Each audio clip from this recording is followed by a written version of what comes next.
All right, you got a chart, right? Let's see. I guess I could go. Yeah, this one will work. This will be fine. So you got I got my pen out or my stylus, so I can do a lot better work now. And you're right, I like it. So look, you got a high. Obviously, this is a high up here, right? Okay, so here's another high. Here's what I would consider a high. I mean, you can take any of these. They're all highs from a swing. Like here's a low. Here's a low.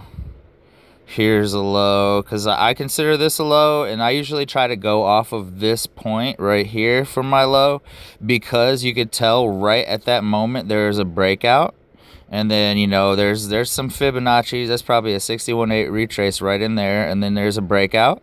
That's probably the 1618 extension right up there. There's a breakout. That looks like about 50%. So that one went down to the 50, and then a breakout. So look, I mean, you could just start. I'm just going to start it right here. Draw a fib from the bottom to up here. I'm gonna say that's the next high, right? Like, so I just go right there to there. Boom, done. That's easy. That's all you gotta do. If I don't want to use that one, let's say I want to use a different one. I'll start right here, and I'll start right there, and I'll go to this high. That looks like a high to me, so let me go right there. So boom, start right there, because that was a good breakout, and then boom, this high. And you know what? If you look at that, I bet that line crosses right at that previous local high. Let me set it close enough. All right, for time frame. Look, boom, look right there. That was the next fib, but I drew it. You know what I'm saying? So like, it doesn't matter really. Like, okay, let's just go up to this high one and see what happens.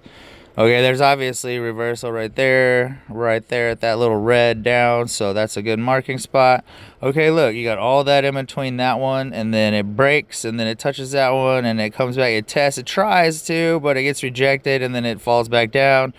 And that's probably a 1-2-1-2-1-6, I think, or whatever, retracement for or extension from there to there. So then you got it's feeling out, and this is what I'm learning with these harmonics. When it goes from there to there, after it creates this W right here. That looks like a W to me, and then it retraces down and creates another W. That's skyrocket time. You know what I'm saying? Here's your M. That's this is how you draw the harmonics. Is you make it an M, and then it falls down. I bet if you take from here to here, that's the exact same distance from here to there. And then it's testing, breaks, boom, break up, and then now it's over. Like, bye bye.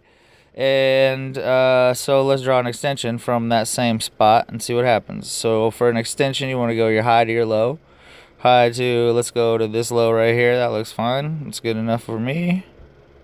Okay, boom. So your next target would be fucking 11.5%. Oops.